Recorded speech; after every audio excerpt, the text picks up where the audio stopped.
2021 కరోనాతో నా భార్య మరణించడం జరిగింది. నా కుమారుడు అప్పటి నుండి చెడు వ్యసనాలకు లోనై నన్ను కొట్టడం, తిట్టడం, బెదిరించడం చేయడం జరిగింది. నన్ను అక్కడి నుంచి మెడలు బట్టి గెంటేయడం జరిగింది. ఇంకేదైనా నా మీద దౌర్జన్యం చేసి కథ చేసి కార్యక్రమం చేసి చేస్తే ఇంకా 3 ఎకరాల భూమి ఉన్నది నాకు. ఆ భూమి కూడా గవర్నమెంట్ కూడా రాసేద్దా.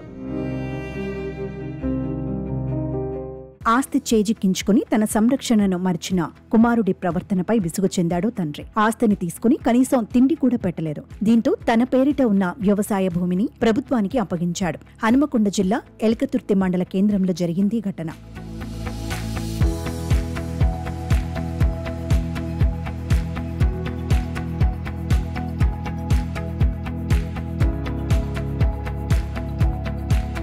ఎల్కతుర్తికి చెందిన మాజీ ఎంపీపీ గోలి శ్యామ్ సుందర్ రెడ్డి, వసంత దంపతులకు ఒక కుమారుడు, ఒక కుమార్తె ఉన్నారు. శ్యామ్ సుందర్ రెడ్డి 2006 నుంచి 2011 వరకు ఎల్కతుర్తి ఎంపీపీగా సేవలందించారు. కుమార్తెకు వివాహం చేయగా ఆమె అమెరికాలో స్థిరపడ్డారు. కుమారుడు రంజిత్ రెడ్డి సైతం అమెరికాలో ఉద్యోగం చేసి 2016లో తిరిగి ఇండియాకు వచ్చాడు. అప్పటి నుంచి హనుమకొండలో ఉన్న సొంత ఇంట్లో భార్య, పిల్లలతో కలిసి నివసిస్తున్నాడు. శ్యామ్ సుందర్ రెడ్డి భార్య వసంత 2021లో మృతి చెందారు. అప్పటి నుంచి ఆయన ఎల్కతుర్తిలో ఉన్న తన పాత ఇంట్లోనే ఒంటరి జీవితం గడుపుతున్నాడు. కన్నతండ్రి బాగోగులు చూడాల్సిన కుమారుడు అతన్ని పట్టించుకోవడం మానేశాడు. హనుమకొండలో తన పేర ఉన్న ఇంటిని కుమారుడు రంజిత్ రెడ్డి తన పేర రిజిస్ట్రేషన్ చేయించుకున్నాడని, అదేమని అడిగితే తనపై దాడి చేసి ఇంటి నుంచి గెంటివేశాడని శ్యామ్ సుందర్ రెడ్డి ఆవేదన వ్యక్తం చేశారు.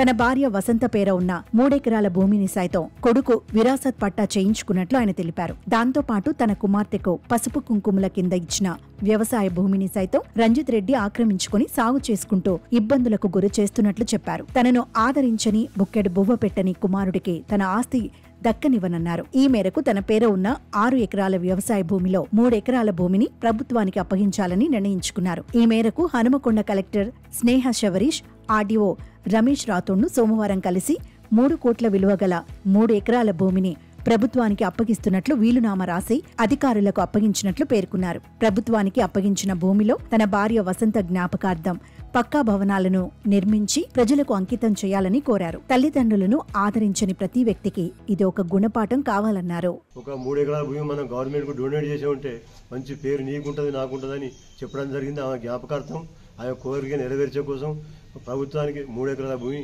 ఇవ్వడం జరిగింది. రెండోది, ఇలాంటి గుణపాఠం ఈ కొడుకులు పట్టించుకునే వాళ్ళకు, ఈ వేరే తల్లిదండ్రులు కూడా ఎవరైతే కొడుకులు పట్టించుకోరో వాళ్ళకి ఒక గట్టి గుణపాఠం కావాలి. కాబట్టి వాళ్ళు ఇప్పుడు నాకు ఈ సందర్భంలో నా భార్య చనిపోయి ఉన్నప్పుడు ఒంటరిగా జీవిస్తానా, ఒక బుక్కెడు బువ్వ కూడా నాకు పెట్టని పరిస్థితులలో ఆయనే ఉన్నప్పుడు ఇంకా నేను ఎందుకు ఈ కథ ఎందుకు కార్ఖాన ఎందుకని నేను బాగా మనస్తాపానికి గురై ఈ గవర్నమెంట్కు రాసిచ్చిన. ఇంకేదైనా నా మీద దౌర్జన్యం చేసి కథ చేసి కార్ఖాన చేసి చేస్తే ఇంకా 3 ఎకరాల భూమి ఉన్నది నాకు. ఆ భూమి కూడా గవర్నమెంట్ రాసేస్తా అని నేను అనుకుంటానా. వీలునామా రాయకుండా ఇప్పుడు పేపర్ ముఖంగానే చెప్తాను కదా నేను. తోట అది గవర్నమెంట్ కి చెందిన సర్వే నెంబరు 859 1 ఎకరం, 871/2 2 ఎకరాలు, మొత్తం 3 ఎకరాల భూమి. నేను నా స్వచ్ఛందంగా నాకు సంతోషం కూడా అవుతుంది నాకు. ఎందుకంటే ప్రజా ప్రయోజనార్థం ఓ కోర్టు భవనాలు కానీ ఏదైనా మనకు మంజూరైన తెలిసింది నాకు. స్కూల్ కానీ కాలేజీ కానీ ఏదైనా నిర్మించినా ఆర్డీఓ గారు కూడా చెప్పినా దానికి నా భార్య పేరు పెట్టాలని చెప్పి పెడితే తప్పకుండా పెడతాం. పాసిబుల్ అయితే పెట్టండి, లేకపోతే లేదని కూడా చెప్పినా. నేను ఏం డిమాండ్ చేయలే, తప్పకుండా పెట్టిస్తామని వారు చెప్పడం జరిగింది. కాబట్టి ఇంకా ఆ విధంగా నాకు కావాలని ఉన్నది. ఇక ఇది మాత్రం నిజం. 2021 కరోనాతో నా భార్య మరణించడం జరిగింది. నా కుమారుడు అప్పటి నుండి చెడు వ్యసనాలకు లోనై నన్ను కొట్టడం, తిట్టడం, బెదిరించడం చేయడం జరిగింది. నన్ను అక్కడి నుంచి మెడలు బట్టి గెంటేయడం జరిగింది.